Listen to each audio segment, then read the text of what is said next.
particular hack could change how you deal with problems forever. Secret hack which only top 1% performers know. No matter the size of the problem, big or small, your brain and body reacts in the same way. It treats it like your brain doesn't care whether it's a late email, a fight with your partner, a big financial crisis, an earthquake, volcano, or a flood. It treats all of them as. Just for you to remember, amygdala is like a big, fastest way to walk down any amygdala hijack is. So there was this research done by the neuroscientists at the Yale University. Once you name the emotion, it immediately activates the right. This is not any advice, it's pure brain science. And once you understand it, you not just become problem proof, you become problem ready.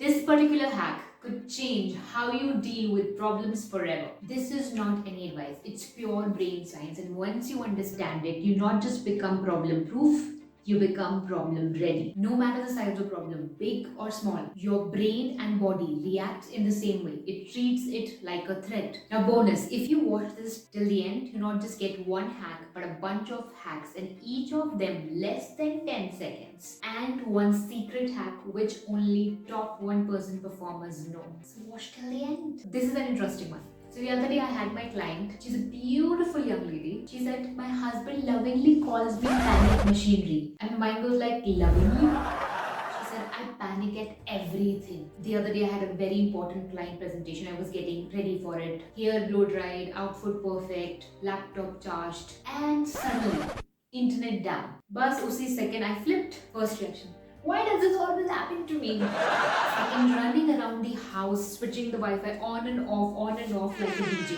Third, calling the provider and yelling at the poor guy as if he had personally cut the wire. And then finally sitting on the bed and crying and telling myself I'm such a loser, nothing goes right in my life. Cut to 15 minutes, Wi-Fi was back. But for me at that moment it felt like the world has ended. Then she said, not just this, in a traffic jam I am fully irritated, and my husband, he's so calm. In fact, seeing me fully irritated, he feels like jumping off the car and running.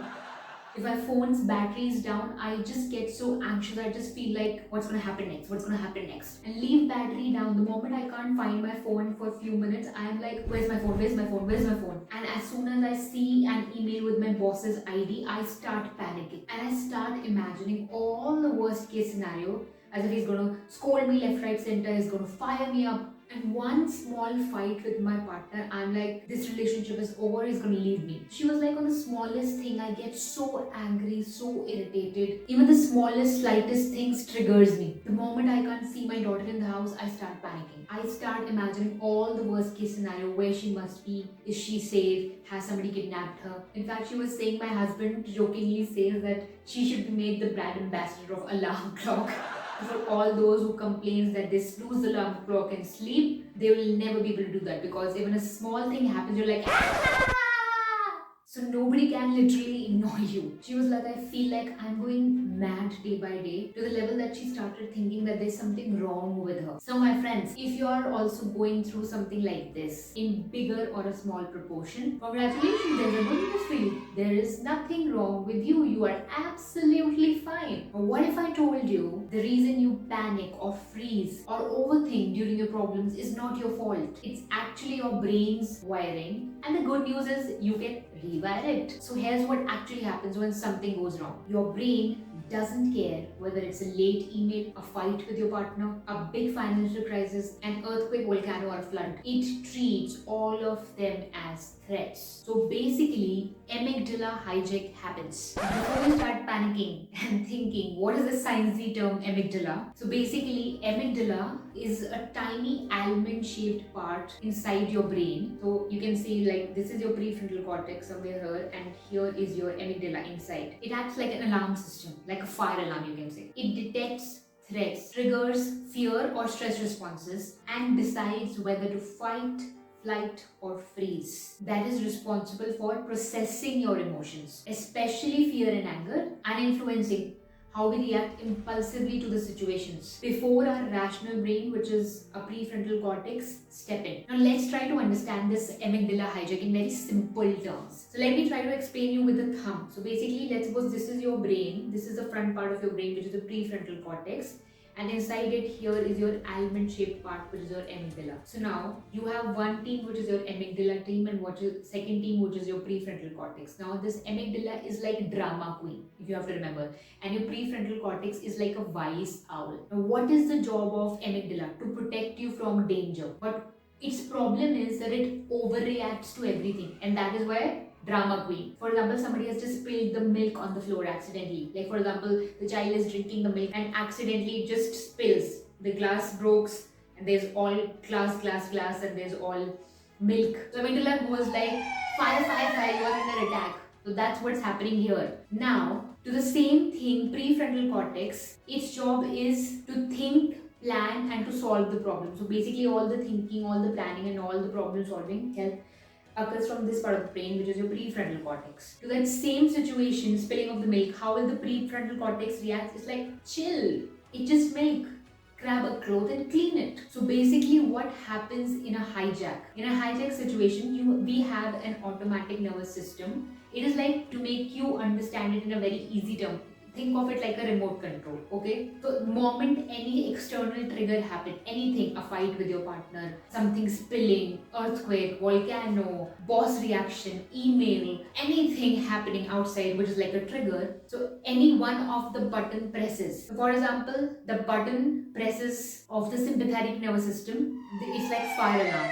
Your amygdala goes like run, it's fire. And if the button presses of the parasympathetic nervous system, it's like everything is fine, calm, cool. So basically when sympathetic nervous system kicks in, it's like fight and the freeze mode is active. What happens? Your brain is perceiving it like a big tiger has come in. What happens when a tiger or a dog comes in? Imagine it's a dog coming in. What happens? And you're afraid of dog. Your heart races, your muscle tense, and your mind starts imagining the worst case scenario that this dog is going to bite me, right? What is happening at that time? Your sympathetic nervous system is active in your body and amygdala hijack has happened, basically. So the brain says run, we are in danger, and the wise monk, which is your prefrontal cortex, goes, you can say, people say shut down, it obviously doesn't shut down, otherwise we'll be dead. Basically, the oxygen supply to the prefrontal cortex is less, so it kind of switches off. You can say it's not processing fully. So at the time of amygdala hijack, what happens is your prefrontal cortex is not working fully, so it's not able to think. For example, the child did not complete the homework, right? And the parent starts scolding and all of that thing.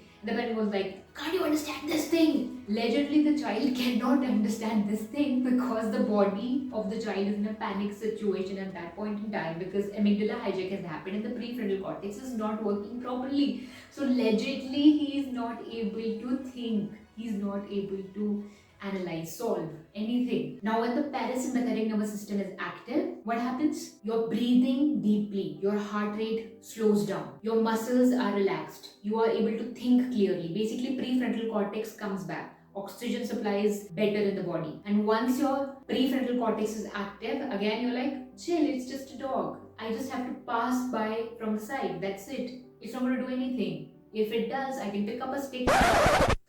So in short, just for you to remember, amygdala is like a big hype drama queen. Everything goes like run. Prefrontal cortex is like your wise monk. Chill. When the amygdala hijack happens, what happens? Sympathetic nervous system is active in your body, which means the fire alarm mode is active. You are into that fight, flight, freeze mode. And when you calm yourself down, your parasympathetic nervous system gets activated, which is the chill mode is activated. So basically your brain can turn a spill make into a Titanic disaster unless you tell the drama queen, which is your amygdala, to chill and wake up your prefrontal cortex, which is your wise monk. So in short, if I have to explain, any external trigger happen, your amygdala hijack happens, your amygdala goes like run, prefrontal cortex flips up. So this part of your brain, which is the prefrontal cortex, which is the logical brain, is not working properly. You're not able to think and take rational decision, right? But when you calm yourself down, your body down, the prefrontal cortex comes back, it's working properly, it's able to think, act and you are able to respond better. So the entire thing that we need to do is to reduce the timing between the hijack and the prefrontal cortex coming back. We need to relax ourselves, train our brain to respond to any emergency situation in the most calmest way. Now the hacks time. The fastest way to walk down any amygdala hijack is first flip your body. Literally flip your body. If you're sitting, stand up. If you're already standing, wiggle your hands, shake your hands. The signal goes to your brain. Everything is fine in your body, and your body does not respond it to a situation like you have to run, flight, freeze. Nothing. You're absolutely normal. So just stand up, wiggle your hand. The second thing, what you're trying to do is do any micro anchor. If you can just put your hand on your heart, touch anything, your finger, your ring, anything. What you're trying to do, basically trying to activate your prefrontal cortex. What is its role? To make you think, right? Logically, act logically. So you're trying to use it through different ways by bringing your focus, your attention on the present moment, giving it the physical sensation. What more you can do? Start counting backwards, 50, 49. It requires you to think, so it brings you back in the moment. Basically anything that brings you back in the moment, it's one of the tricks. So reverse counting is one of the hacks. Then you can scan any of the 5 objects around you, anything, 5 thing that you can see, 4 thing that you can hear, like that, okay? Or any one color object, start scanning. Basically the whole idea is to bring your focus in the present moment and start using this so that it comes back. Simple. What more you can do? You can do abdominal breathing. Abdominal breathing is breathing through your abdomen, which means 4-4-8 breathing. 4 seconds you inhale, 4 seconds you hold, and then 8 seconds you exhale. Now why? Inhale. The more you inhale, you're able to take oxygen. More oxygen in the body, the more it supplies to different parts of the body, and your body gets a signal everything is fine. The more you release CO2, the more oxygen is in the blood, the more oxygen supply is there, so the better it is. So a long exhale. Now one more thing that you can do is, when you are, for example, in a certain panic situation, it could be anything, maybe a grief situation, and you're suddenly bursted out in that panic mode, what you do is you name the emotion. So you must have heard name it to tame it. What happens when you name the emotion? That emotion, any emotion stays in your body just for 90 seconds. So the moment you name it, it vanishes soon. So there was this research done by the neuroscientists at the Yale University. Once you name the emotion, it immediately activates the right part of your prefrontal cortex, which suppresses the amygdala. The entire purpose of everything that we're doing, all these hacks, is to suppress the amygdala faster so that the prefrontal cortex comes back and we're able to, activate or run the body again in a smoother way. Now, most important thing, you need to do this 3-second reality check. Ask yourself this question: will this matter in another 1 hour, in another 1 week, in another 1 month, in another 1 year? Just by asking this question, you are in a way reframing the situation. You get to the reality check that my mind is just presuming it to be a big threat, while in reality it is nothing. Spilling of the milk is nothing. It's not going to even matter in another 5 minutes. I'm going to just wipe it off, and it's fine. Dog coming, it's going to end in another 5 minutes. I'm going to go my way, it's going to go in its way. Similarly, an email, it's not going to matter in another 15 minutes.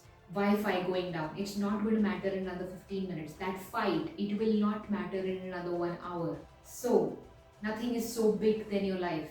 Now the most important one, the secret one, which only the top performers knows and they eventually use. It's an ancient technique in our yoga practice, as well as it is used in the Navy SEAL training. That's called cold shocks. So basically you don't have to go give yourself a cold shock.